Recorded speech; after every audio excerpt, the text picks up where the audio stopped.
Assalamualaikum warahmatullahi wabarakatuh. Waalaikumsalam warahmatullahi wabarakatuh. Alhamdulillahirabbil alamin. Wa bihi nasta'in wa ala umuri dunya waddin.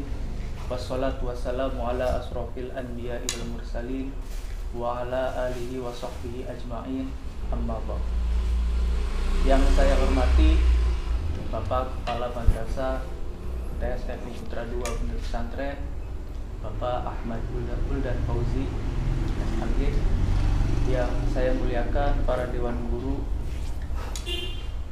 dan anak-anak peserta Matsama virtual MTSNU Putra 2 yang saya banggakan dan yang saya cintai. Pada sesi Matsama virtual kali ini sudah hadir pemateri di samping saya, yaitu Bapak Haji Komarul Huda SAG, atau kita biasa sapa dengan Pak Omang.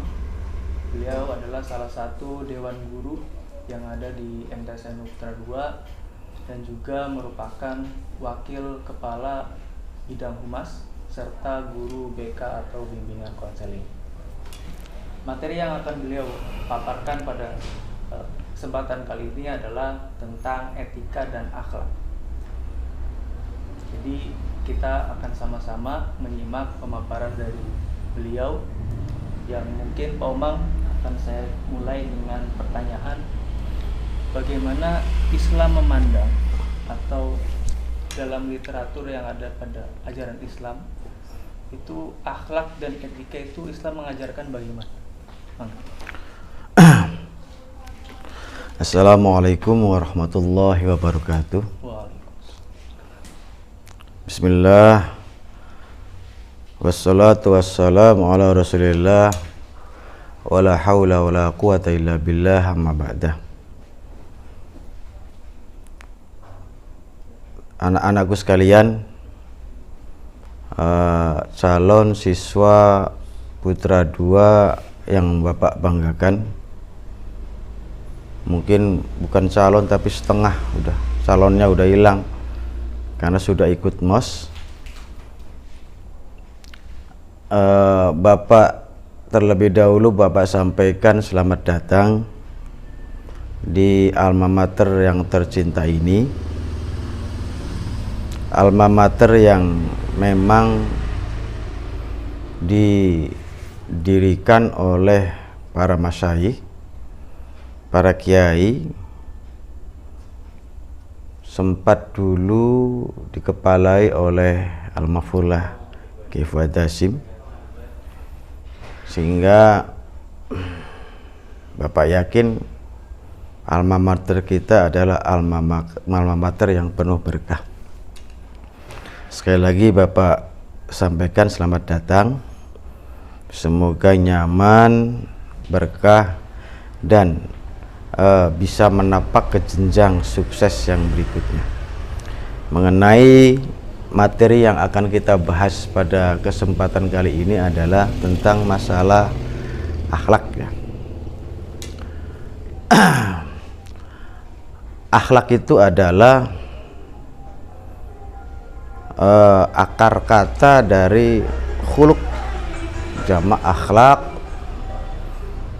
budi pekerti.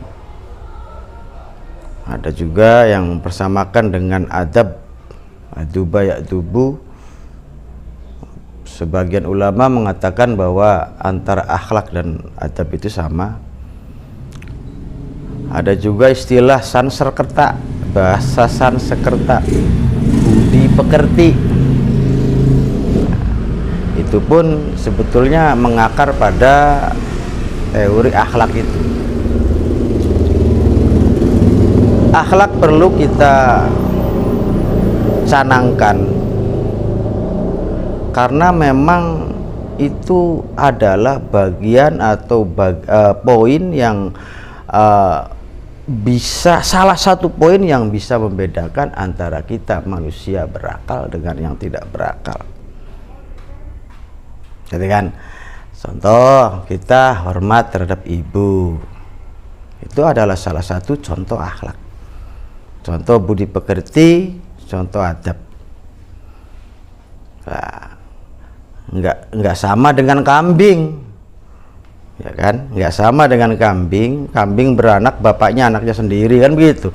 Karena memang kambing tidak ada otaknya, sehingga tidak jadi sebetulnya antara Islam mencanangkan, kemudian Islam mencanangkan akhlak itu ya dalam rangka seperti itu. Salah satunya untuk membedakan antara kita bagian dari manusia atau bagian dari hewan. Itu saya. Ya, makasih. Baik, berangkat dari tadi yang disampaikan oleh Pak Oma, lantas bagaimana seorang murid itu harus memiliki etika terhadap gurunya? Oh iya. Jadi salah satu poin kita murid bisa menguasai materi yang disampaikan, itu kuncinya adalah kita senang terhadap pelajaran. Satu. Yang kedua, setelah senang kepada pelajaran, itu adalah kita hormat dan respect, kalau bahasa sekarang, bahasa kerja, respect kepada gurunya. Tanpa ada itu tidak akan mungkin. Sesenang apapun terhadap materi pelajaran, tanpa respect kepada guru tidak akan bisa menguasai materi. Banyak contohnya, termasuk saya pribadi pernah ngalamin seperti itu. Kayak saya tes, wah iya benar. Dan memang jadi salah satu pertanyaan tadi? Akhlak atau etika seorang murid. Seorang murid itu memang penting, amat sangat. Itu adalah salah satu penunjang murid untuk bisa dan menguasai materi yang disampaikan oleh salah seorang guru. Tanpa ada itu tidak akan bisa menguasai, yakinlah. Maka perlu akhlak dicanangkan dalam rangka supaya bisa materi itu disampaikan. Materi itu bisa disampaikan kalau didukung oleh akhlak. Banyaklah contohnya di luar pondok yang notabene itu SMP atau SMA, yang siswanya begundal berandalan dan seterusnya, tanpa ada nilai moralnya, tanpa ada akhlaknya, tidak akan bisa menguasai pelajaran. Jadi kunci pertama kita bisa menguasai itu, satu adalah berusaha menyenangi pelajaran. Contoh seperti kita pengen dalam ilmu alat itu di pondok nahu, kita pengen belajar bisa nahu, maka harus senang nahu dulu, senang ngaji dulu. Yang kedua, kemudian respect terhadap guru yang ngajar. Tanpa respect tidak akan bisa, tanpa akhlak terhadap gurunya tidak akan bisa. Itu mungkin poin pentingnya berarti adalah respect terhadap itu. Okay. Lantas apakah kedepannya ada pengaruh ketika seseorang, ada perbedaan antara orang yang respect terhadap gurunya dengan orang yang tidak respect terhadap gurunya? Ada. Kita buat contoh ilustrasi di kehidupan, ada dua ilustrasi dari kitab, kemudian adalah ilustrasi dalam kehidupan yang nyata. Yang dari kehidupan yang nyata, gambarannya itu adalah ilustrasinya itu adalah gambarannya itu adalah, yaitu ketika guru menerangkan, kalau kita tidak memiliki akhlak respect terhadap gurunya, enggak bakalan bisa, dan itu akan keluar lagi. Lah, ada kemudian faktor yang dari kitab itu ada contohnya. Dalam kitab taklim itu ada disebutkan suatu ketika ada seseorang, contohlah orang Brebes mondok, tetanggaan ini dua orang, bukan tetanggaan ya, ada kelompok banyak itulah, mondok di suatu pondok, kemudian boyong semua ini, ada beberapa orang desa Brebes itu boyong semua. Setelah boyong semua, kemudian suatu ketika ada kiainya main ke Brebes. kiai itu main ke Brebes, kemudian semua santri alma mater alumninya itu pada datang soal semua, kecuali satu orang. Kiai nanya, si itu kemana? Kemudian dijawab, anu Pak Kiai, itu lagi ngurusin ibunya, ibunya sakit. Karena sakit maka yang mengurusi sehari-hari ibunya itu anaknya, mandikan dan seterusnya. Jawabnya Kiai, dia mendapat berkah ngurus ibunya itu panjang umur, tapi tidak mendapat berkah ilmu. Intinya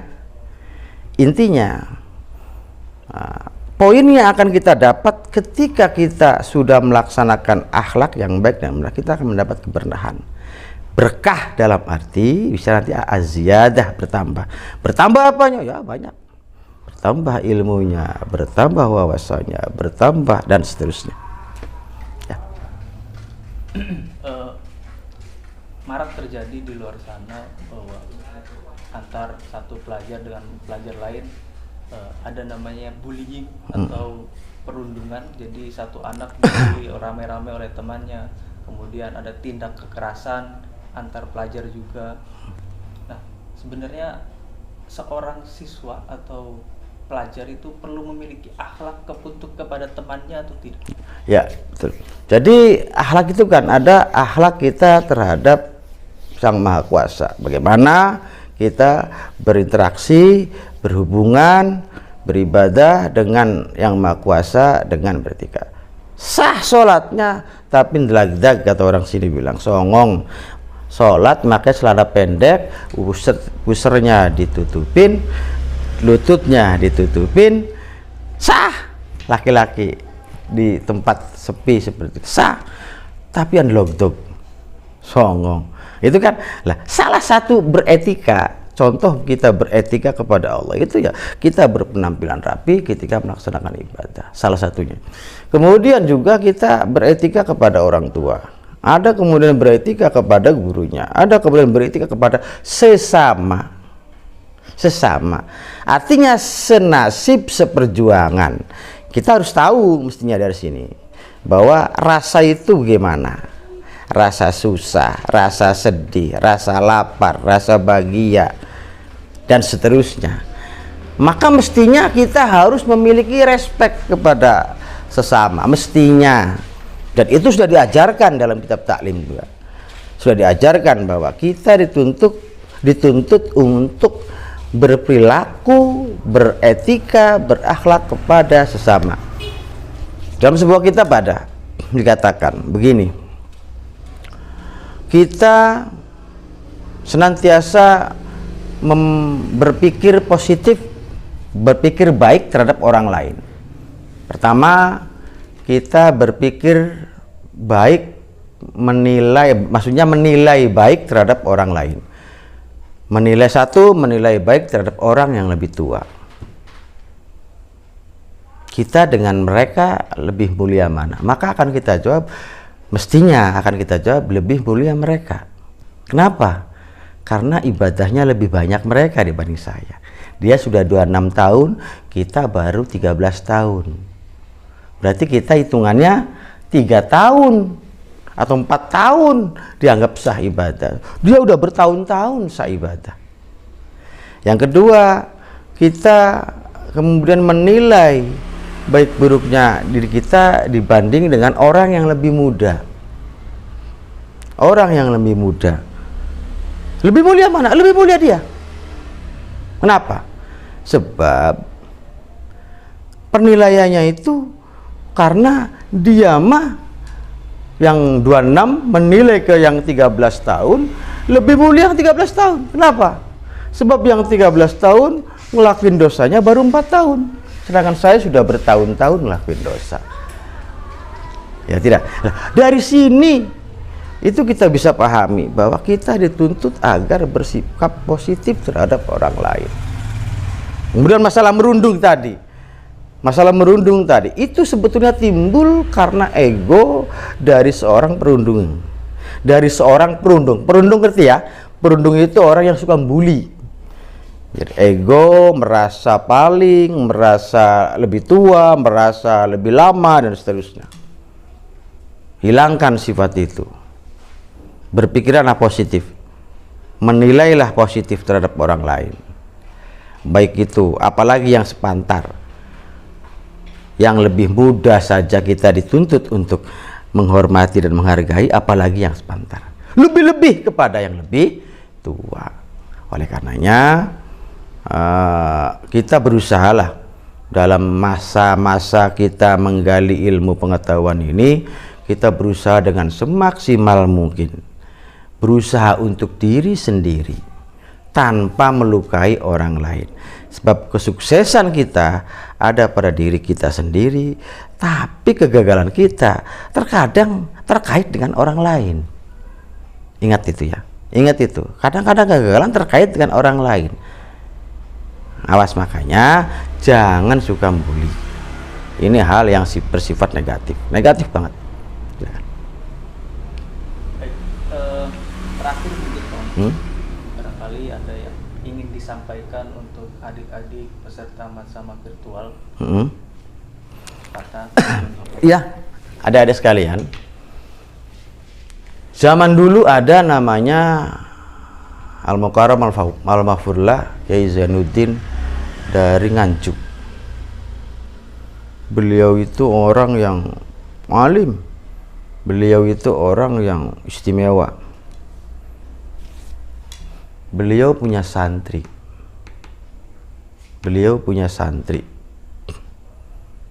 itu santrinya itu sehari-harinya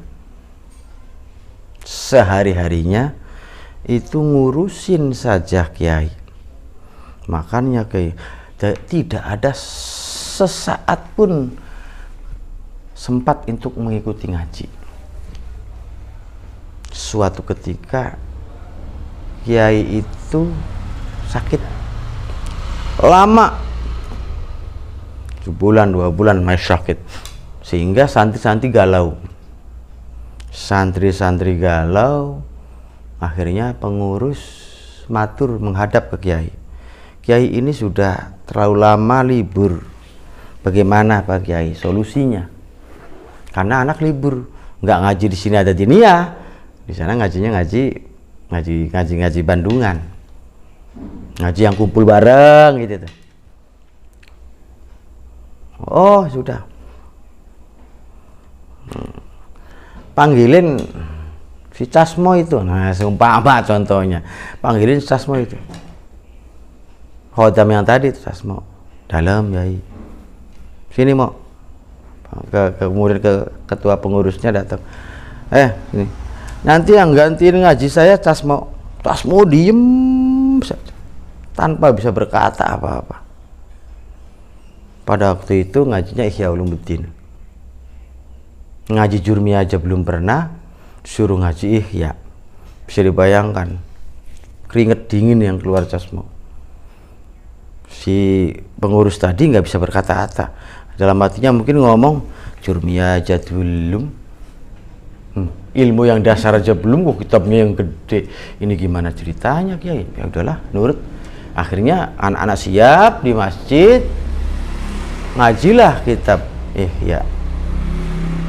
Kemudian si Casmo tadi datang, pada mesem-mesem itu, santri pada mesem-mesem, bro duduk. Kemudian Casmonya tanya, punten sampai mana? Grrr, ketawa, pada ketawa, pingsan Casmo, bleg, saking soknya sampai Casmo pingsan. Kemudian wah, ada yang ngipasin, ada yang mijetin dan seterusnya. Akhirnya tersadar Casmo, serang 5 menit sadar, kemudian Casmo membaca itu kayak orang yang sudah ngaji puluhan tahun. Wah, dibaca. Orang itu nggak ada yang maknanin santri, semua tertegun. Casmo ngaji di mana itu hebat, bisa baca. Lah, ini salah satu contoh berkah. Salah satu contoh Selidik punya selidik, ternyata dalam masa 5 menit tadi Casmo itu, masa tidak sadar 5 menit itu, Casmo merasa dirinya itu belajar sama seorang 5 tahun. Jadi seakan-akan di dalam kurun waktu 5 menit itu Casmo ngaji 5 tahun sama seorang. Waduh. Oh, ternyata orangnya Nabi Khidir. Intinya apa? Intinya yang bisa poin yang kita bisa ambil dari kejadian ini adalah, pertama adalah ikhlas. Jadi ikhlaslah kalian, makanya itu kembali ke etika. Ikhlaslah, jangan terpaksa. Kalau zaman dulu itu ketika dipanggil kiai lari, sama sekarang juga lari. Zaman dulu dipanggil kiai lari mendekat, zaman sekarang dipanggil kiai lari menjauh. Ini bedanya. Makanya belajarlah ikhlas. Sebab dengan ikhlas itu akan bisa timbul keberkahan yang tidak tahu datangnya dari mana, tidak tahu rupanya itu apa. Adik-adik, ikhlas. Jangan merasa tertekan, kalian kemudian dipondokkan, kalian kemudian belajar, jangan merasa tertekan. Ikhlas. Sebab masa depan kamu masih jauh sekali. Sebab pondasi kamu itu ada di tahun ini dan 3 tahun ke depan. Kamu yang akan terusin ke kamu yang akan nerusin ke Manu ya. Tapi anjuran mah ke Manu ya. Ke Manu atau SMK atau ke MAN atau kemana saja. Yang penting ketika kalian sudah ikhlas di MTS ini, di pondok ini, nanti kalian akan mendapat keberkahan. Itu harapan kami semua guru-guru, agar kalian bisa menapak jenjang kesuksesan, kemudian tapi diiringi dengan keberkahan. Kuncinya satu, ikhlas. Ikhlaslah, maka kalian akan sukses. Itu saja mungkin yang bisa Bapak sampaikan. Kurang lebihnya mohon maaf. Wassalamualaikum warahmatullahi wabarakatuh. Waalaikumsalam warahmatullahi wabarakatuh. Terima kasih kepada Pak Omang atas materinya dan nasihat-nasihatnya yang insya Allah akan bermanfaat untuk adik-adik sekalian. Baiklah adik-adik peserta Matsama Virtual MTSN Ultra 2, berakhir sudah obrolan tadi dari pemateri Pak Komarul Huda atau Pak Omang. Saya mengucapkan mohon maaf kalau ada salah-salah kata atau kekhilafan. Sampai jumpa pada acara Matsama yang selanjutnya. Assalamualaikum warahmatullahi wabarakatuh. Waalaikumsalam.